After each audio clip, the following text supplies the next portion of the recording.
Hello everybody, Luke Gromen, FFTT. Hope you are well. Hope you are having a great December. I know I am. Last one of these for 2023, which is actually pretty hard to believe. This year has blown by. It's been a lot of fun. So I'm going to jump right in. A lot of great questions, so thank you for submitting those questions. The first question is from May. How much can the new Eurasian Rail line compensate for the trade route disruption from the Red Sea? Would that imply goods coming from Southeast Asia are rerouted through China, or is that mostly already happening even without disruption on account of how it works logistically? It's a great question. The short answer is I don't know. What I can tell you is I've not followed the Red Sea situation closely enough to have any strong view on that. What I have read on in the past has been the relative volumes being rerouted over the Eurasian Rail lines relative to complete and total outbound volumes out of Southeast Asia and China specifically. At least as of the last time I read in any detail on it, the Eurasian Rail lines were a tiny fraction of total outbound seaborne container freight out of China. And so given that, the Eurasian rail lines, I don't think are anything to factor into this discussion, which does seem to be more sort of a timing transit issue and therefore a temporary issue. However, I do think it raises a really good point from a bigger picture perspective that I feel like is not getting enough press or conversation in the mainstream and even in sort of FinTwit land about this topic, which is, it can be simplified by asking a question, which is, can the U.S. Navy interdict freight that is moved on rail across Eurasia? The answer, of course, is probably not. And so I think it's an important question because China has known it has what it termed a Malacca issue, Straits of Malacca near Singapore, where the United States Navy could theoretically close off and choke off a substantial portion of China's oil imports, thereby choking the country to death in a very short period of time. We hear about the Straits of Malacca, the ability to choke them off with the U.S. Navy. We hear that a lot. What I do not hear a lot is what Helen Thompson noted in her book, Disorder, which was the Chinese knew they had a Malacca issue in 2003 and immediately began working on the issue. So I don't hear a lot as a counterpoint to that, well, the U.S. Navy can choke off China's oil. Yes. I very rarely hear, hey, did you know this Chinese have been working on their Malacca issue for 20 years? Don't hear that a lot. And I think it's an important question to ask. And I think Helen Thompson highlights that it was a major reason why the Chinese immediately started working on the pipelines across Eurasia that have been put into place. Immediately began working on Belt and Road type initiatives, Eurasian Rail type initiatives. Does that mean they'll work? Does it completely neuter the U.S. Navy? No, of course not. However, when you're only hearing one side of the story, as I frequently am, in terms of, well, the U.S. Navy can just choke everything off, it's an important question to raise that I don't think is being raised nearly enough. So I know it's not an answer, but I think it's an important topic that current issues can bring up to start thinking about and discussing. Next question from Andrew. What happens when reverse repo hits zero? Don't know for sure, but let's start with what we do know and work backward. So the United States has a Treasury supply-demand imbalance. We know that. We've got a lot of debt. A stronger dollar, higher Treasury issuance made that way worse in 3Q23. Since mid-October, the dollar has been weakened. Yellen shifted issuance to the front end, and that has led to more T-bill issuance. And the reverse repo the balances that in the reverse repo it effectively amounts to what I would call heretofore sterilized QE that then comes out of the reverse repo essentially to buy T-bills to finance the deficits. So the reverse repo is helping mitigate the U.S. Treasury supply-demand imbalance. So this suggests when reverse repo hits zero, all else equal, it should resume the Treasury supply-demand imbalance that we saw in August, September of this year, where you see the dollar up, basically everything else down, and Treasury yields going up, even though inflation was coming down. However, All else may not be equal. Weaker dollar can mitigate this. U.S. Treasury buyback programs supposedly set to start in 2024 could mitigate this. Fed standing repo facility being widened out to hedge funds and all Treasury holders, as former New York Fed President Dudley wrote in Bloomberg last month, could mitigate this. To be clear, opening up Fed standing repo facility to everybody, that's QE. It's just not called QE. Central clearing of treasuries, which was discussed last week, apparently passed. They're going to be rolling out. That could increase, or as that gets rolled out, all else equal, that frees up balance sheet capacity across the system. That could mitigate this. It depends how fast any central clearing is rolled out. Last I saw, it's not supposed to be ready till 2026. Bank capital requirements being changed again, vis-a-vis treasuries, like they were in 2020 to 2021. All else equal could mitigate this.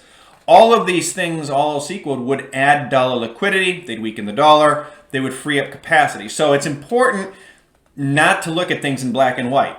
All else equal, yeah, yes, no, okay. But there's a bunch of other things going on around that can make a big difference in terms of context. So hopefully that offers some context and the different puts and takes around what happens when the reverse repo hits zero. From PFG, yields go up. FinTweet says, oh, it's so bad.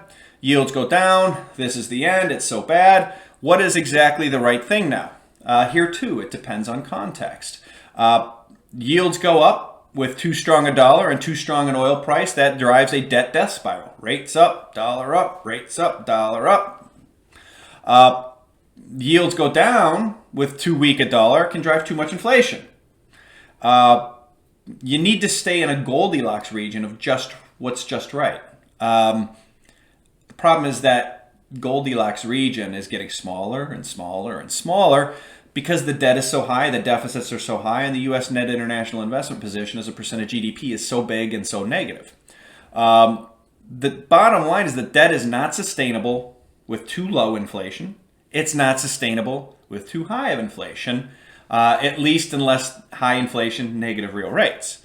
So you need those sustained negative real rates, but there's no suckers at the card table with a balance sheet big enough to sustain negative real rates, holding debt through negative real rates with the debt as high as it is. The only suckers at the card table with big enough balance sheets are the central banks. So the real issue at hand is that the current situation is unsustainable. The debt is unsustainable, barring a productivity miracle.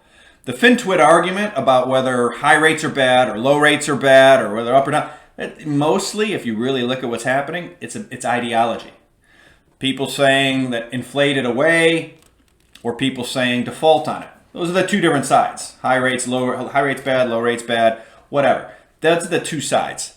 In the end, they're trying to figure out who takes the loss, the debtors or the creditors. And in the end, these are semantics issues. They're not talking about the real issue. It's not sustainable. The debt is not sustainable without a productivity miracle. And so how are we going to default on it? Outright or by inflating it away?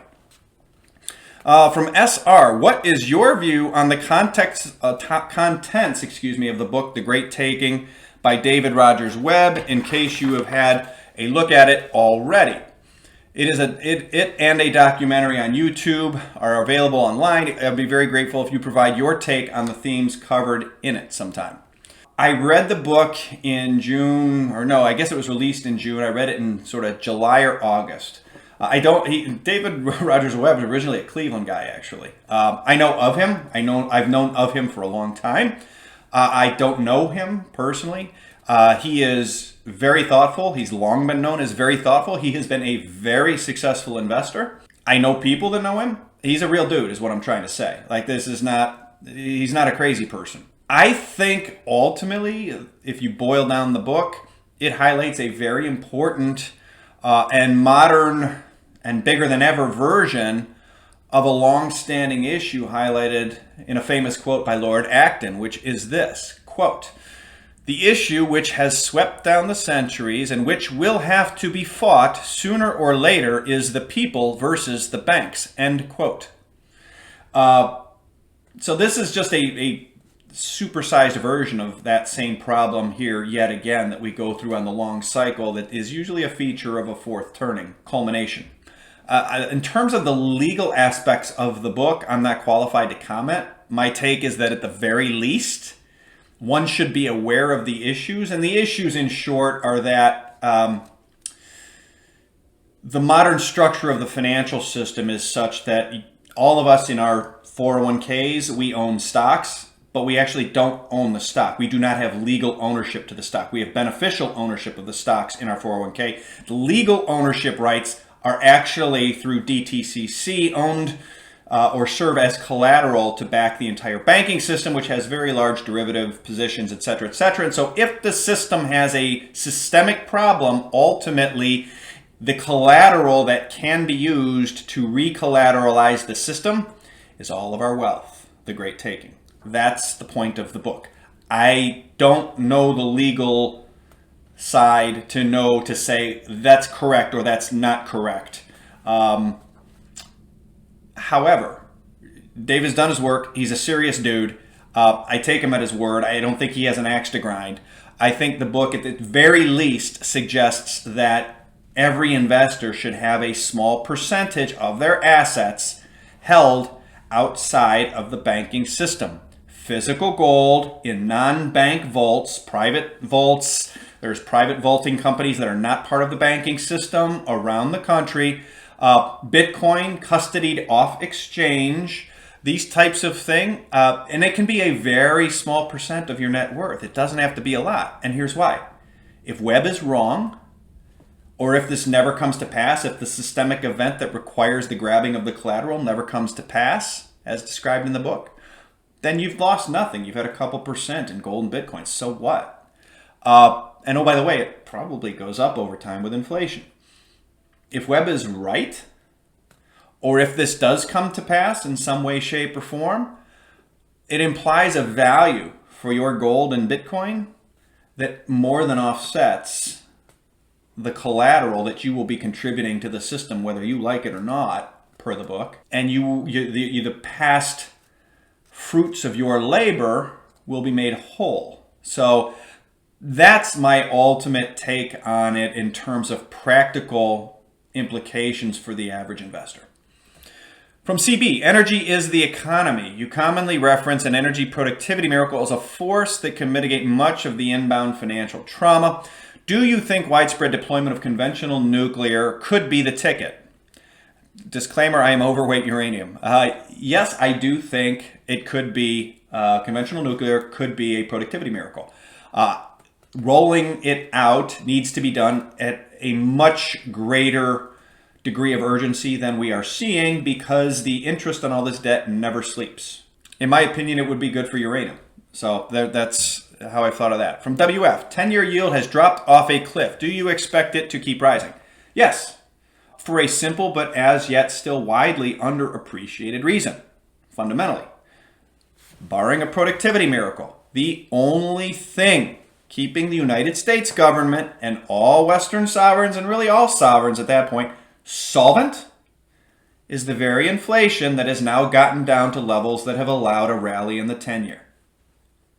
In other words, low inflation, let alone deflation, means there is a risk of nominal default on Western sovereign debt, or the need to print to avoid said default. Two things have happened that have bought time, that have helped spur this rally in the 10-year, which is a weaker dollar and a shift to the short end in terms of UST issuance, Treasury issuance. Ultimately, you need to have a sustained period of significantly negative real rates. That's it. That's the solution, or some massive productivity miracle. So hopefully that helps clarify a little bit on that. From AH, can you explain in greater detail what Treasury market dysfunction is and what it looks like? Sure. It's in my view, it's elevated volatility in the U.S. Treasury market per the MOVE index, MOVE index. Harley Bassman created that index in September of 2022. He said, when that index gets to 150, the Fed has lost control of the Treasury market. The Fed losing control of the Treasury market means that the Treasury market, the free market, foreigners are dictating to the U.S. government what they can borrow at. And if they can dictate what you can borrow at, that's a more powerful weapon than anything the U.S. military has, basically, because they can shut off the borrowing of the U.S. military, right? They're not going to, the Fed losing control of the Treasury market is simply a non-starter.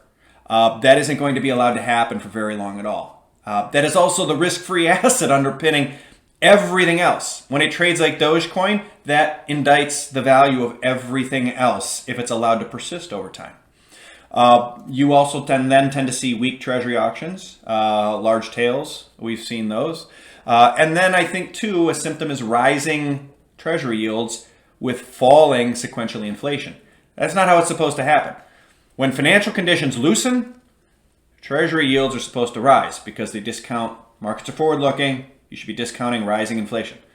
When financial conditions tighten, U.S. Treasury yields should fall at the long end because markets are forward-looking, it's the safe asset, people should be discounting deflation.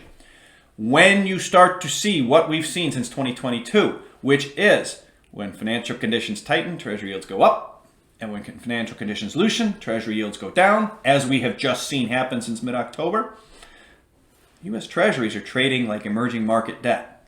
They are trading like a risk-on asset. That is not how Treasuries traded at the long end for most of my career. I've been doing this 28 years in some way, shape, or form. So that gives some sense not just of what it looks like, but the implications. From RC, Luke, can you explain as simply as you can why exactly a strengthening dollar drives Treasury market dysfunction? I know DXY is up DXY, bad for dollar-denominated liability issuers and U.S. exporters. What am I missing? A concept I cannot pin down in my brain.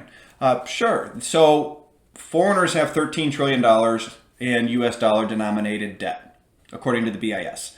It might be more. Some people say a lot more if you include euro-dollar-denominated liabilities. It's a great point. Wouldn't argue that. Also, much of the world still needs to buy much of its energy in dollar terms. And so those are the flow liabilities. When the dollar strengthens, or let me back up. Foreigners also, against those liabilities, own $18 trillion net of U.S. dollar assets, $50 trillion gross of U.S. dollar assets. And that is simply, think of it as the U.S. ran $500, $800 billion in trade deficits for the last 30 years plus. Foreigners took those dollars, reinvested them into dollar assets, and earned a return on them as well. So when the dollar gets too strong, foreigners need more dollars. They're short dollars. No, they're not. They have $50 trillion in dollar assets. They just need to sell them and convert them into dollars, which they do, including $7.6 trillion in U.S. Treasuries that they have, which are still among the most liquid of those dollar assets. So they get sold often first, or can. So dollar gets too strong, U.S. dollar assets go down, U.S. Treasury bonds go down, yields go up. That is ultimately the rough mechanism of why it drives that. Critically, still a lot of people out there talking about the Soros imperial dollar cycle like it's 1984. 1984, the U.S. net international investment position was 10% of GDP positive. In other words, we owned 10% of American GDP more of foreigners than they owned of us. There was no $50 trillion piggy bank of foreigners owning our assets that got sold when the dollar got too strong. It didn't exist. We had more over there. We brought the dollars home when the dollar got stronger. There's still a lot of people thinking this is the way the world works. It doesn't. Empirically, we've seen it.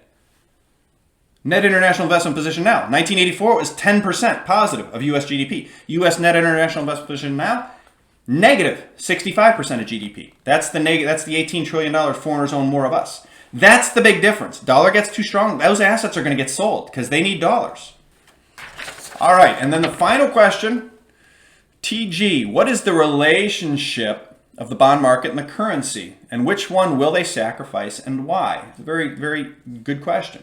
Let's just think about it this way. A U.S. Treasury bond is just a contract to receive dollars in the future.